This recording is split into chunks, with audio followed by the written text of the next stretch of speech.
Section 6. What can be privately owned? Public and private goods. Superscript 23, which reads: Before reading this section, you may find it helpful to review the material on public goods in Chapter 2. In this section, we turn to another fundamental question of property law. Should property rights be privately or collectively held? First, we use the economic distinction between public and private goods developed in Chapter 2 to differentiate those resources that will be most efficiently used if privately owned from those that will be most efficiently used if publicly owned. Most examples of property that we have discussed thus far in this book are what economists call private goods. Goods that economists describe as purely private have the characteristic that one person's use precludes another's. For example, when one person eats an apple, others cannot eat it. A pair of pants can be worn only by one person at a time. A car cannot go two different directions simultaneously, and so forth. These facts are sometimes summarized by saying that there is rivalry in the consumption of private goods. The polar opposite is purely a public good, for which there is no rivalry in consumption. A conventional example of a public good is military security in the nuclear age.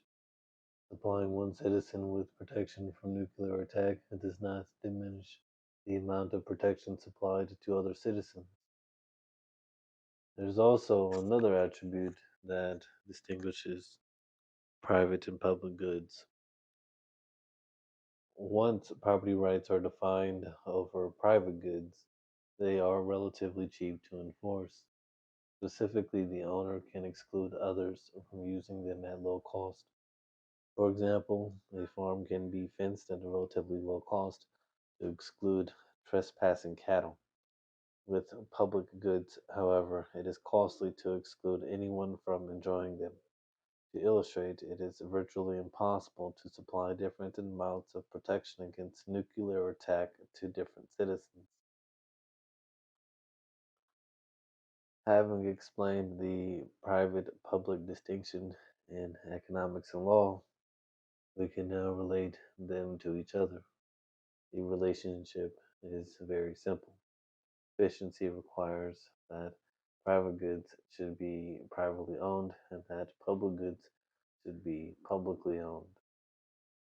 In other words, efficiency requires that rivalrous and excludable goods should be controlled by individuals or small groups of people, whereas non rivalrous and non excludable goods should be controlled by a large group of people, such as the state.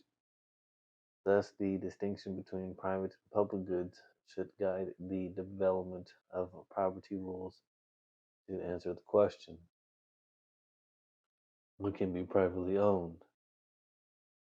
We can explain the central idea, not details, for this prescription. Being rivalrous, private goods must be used and consumed by individuals, not enjoyed equally by everyone. Efficiency requires the use and consumption of each private good by the party who values it the most. In a free market, exchanges occur until each good is held by the party who values it the most. Thus, the law can achieve the efficient allocation of private goods by, for example, lowering bargaining costs by assigning clear and simple ownership rights. Once the state recognizes private property rights, the owner of a private good can exclude others from using or consuming that right, except by the owner's consent. The owner's power to exclude channels the use or consumption of private goods into voluntary exchange, which fosters the efficient use of those goods. This is an example of lubricating bargaining. In contrast, the technical character of public goods obstructs the use of bargaining to achieve efficiency. To illustrate, suppose that a particular city block is plagued by crime, and some residents propose hiring a private guard. Many residents will voluntarily contribute to the guard's salary. But suppose that some refuse.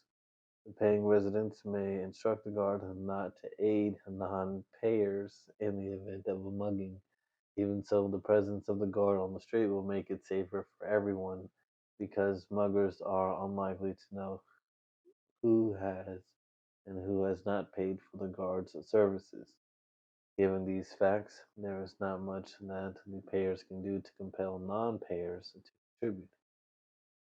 Those people who do not pay for their consumption of a public good are called free riders. To appreciate this concept, imagine that a streetcar has an electric meter in it, and in order to make the streetcar move, the riders must put money into the meter. The riders will realize that anyone who pays provides a free ride for everyone else. Perhaps some riders will, nonetheless, put their full fare into the meter. Some will put some money in, but not their full fare. And some will not put anything in it at all because of free riders. Not enough money will be put in the meter. So the streetcar company will provide fewer streetcars than efficiency requires.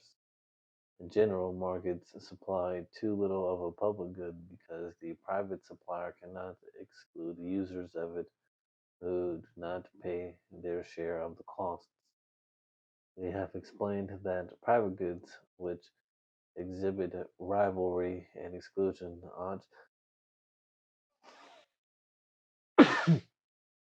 to be privately owned, and that public goods, which exhibit non rivalry and non exclusion, ought to be publicly owned.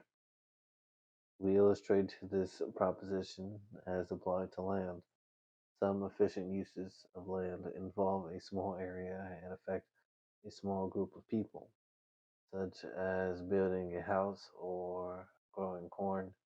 Housing and corn are rivalrous goods with low exclusion costs, so markets easily form for housing and corn. Other efficient uses of land involve a large area and affect a large group of people. For example, the use of an uncongested airspace by airplanes or the use of the high seas for shipping are non rivalrous, and exclusion is costly. Thus, airspace and the high seas are public goods. As congestion increases from more planes and ships, governments impose rules on the use of the air and seas. These are examples in which private goods are privately owned and public goods are publicly owned as required for efficiency. There are, however, many examples of private goods that are publicly owned. Uh, Public ownership of a private good that typically results in its misallocation, by which we mean that it is used or consumed by someone other than the person who values it most. For example, leases for grazing cattle on public lands may be granted to the friends of politicians. Similarly, the officials who administer the leases may not monitor compliance to prevent overgrazing, and the ranchers who overgraze the land may cause it to erode. Much of the impetus for deregulation, which was a worldwide movement in the 1990s, came from the realization that much government activity concerns private goods where markets should be lubricated rather than government intruding directly in the process of allocation. For example, the realization that transportation by railroad, airplane, and barge are private services that should be supplied by free markets has led to the dismantling of the Interstate Commerce Commission, the Civil Aeronautics Board, and other regulatory agencies in the United States.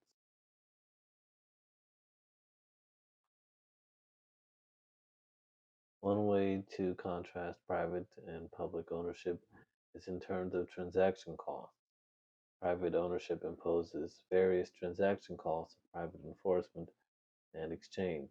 Public ownership imposes transaction costs in terms of public administration and collective decision making. To illustrate the difference, consider two possible ways to control air pollution from a factory. The private property approach is to grant property owner the right to clean air, protected by the remedy of compensatory damages.